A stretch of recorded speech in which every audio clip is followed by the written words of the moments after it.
Don't worry, our weekend weather looks like it will improve, and I will have that for you in a few minutes. Brian and Val? Sure. Thanks, Katie. You know, I wanted Coffee Talk to be our lead story today. You know, I think it deserves to be our lead story today. Such a good story. It's one of those wonderful, happy stories. Take a moment, put down your brush, leave the toothbrush, the hairdryer alone, because you got to hear the story. It's an incredible story. Let's go ahead and roll the videotape. This is Susan Marshall. She lives in California.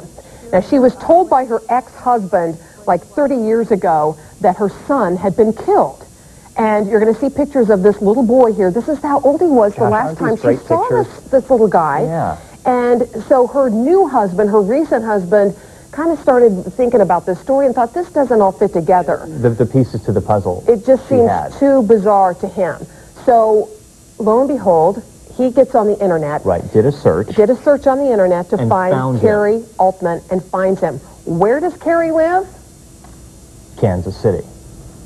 So yesterday, we caught up with Carrie out at the airport before he's about to take the flight of his life to meet his mother out in California. Let's roll the tape. How do you feel right now? I'm excited. I'm about to jump out of my skin. Tell me a little bit about the story. Where are you going? Why are you going there? Well, I'm going to see my mom. I haven't seen her for 30 years, and we just got reunited. It was kind of a chance meeting on the internet, and yeah, I'm going to reclaim half of my heritage. What should be boarding through gate 19? Here he is boarding the plane in Kansas City, and of course we're fast forwarding time here so that you can catch the reunion. And of course at the other end in California waiting for him is this woman, who obviously I can hardly, It gets you, doesn't it? Right there.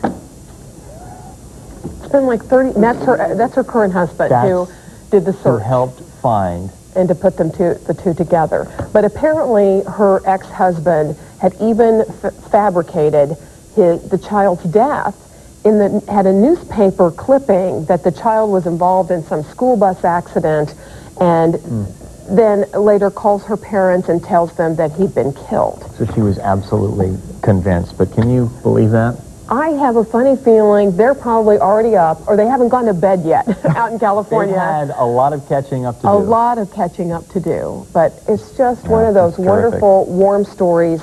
And Carrie's from Kansas City, so if Carrie's family is in town, sitting here waiting, there's a little glimpse, if you will, of yesterday's big reunion.